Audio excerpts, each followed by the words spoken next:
Tak boleh. Budak-budak tak ada. Tak ada dengan orang tua, dia jadi ganggu orang kerja. Dia kena faham kehidupan. Budak kuluk, budak tak kerak konek tak boleh pergi. Dia kerak konek baru boleh pergi ikut orang pergi mana-mana. Faham? Lah ni konek ke mana? Tak kerak lagi ke? Ha, dah. Dia kena sedar diri. Hidup ni kita kena sedar diri. Sunat tahun depan? Boleh sunat tahun depan apa bawa?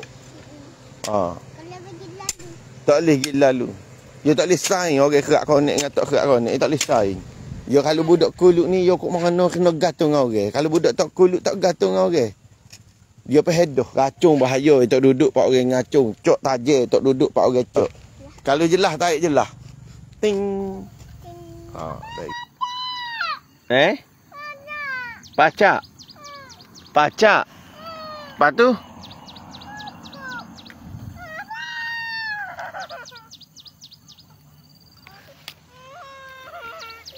Pacak. Banyak.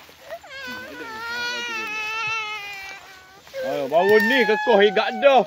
Kekoh. Oh, cok nak berjari. Abahmu ambil pun ni kekoh pun.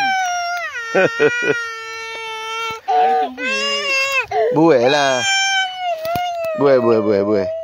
Buai. Pacak je pun. Ponde. Mana pacak? Tu.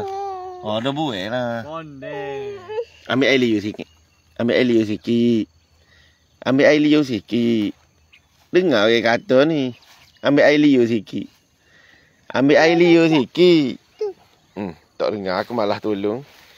Orang suruh ambil air liur tak saya dengar. Oh, lesek dia. Leseklah dia tu. Alah, kau naik masuk alas konek tu. Detik lah air liur tu. Tek.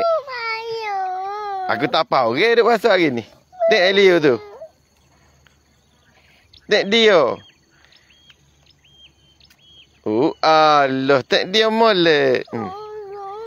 Uak kak? Aku duk rasa minyak hari ni. Wak.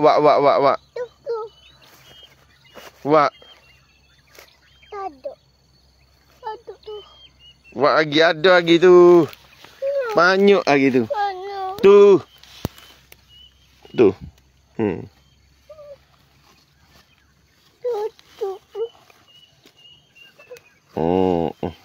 Ponde. Tu, itu. Apa ponde? Okey. Dah ni masih tepek. Abe. Naku ponde ni.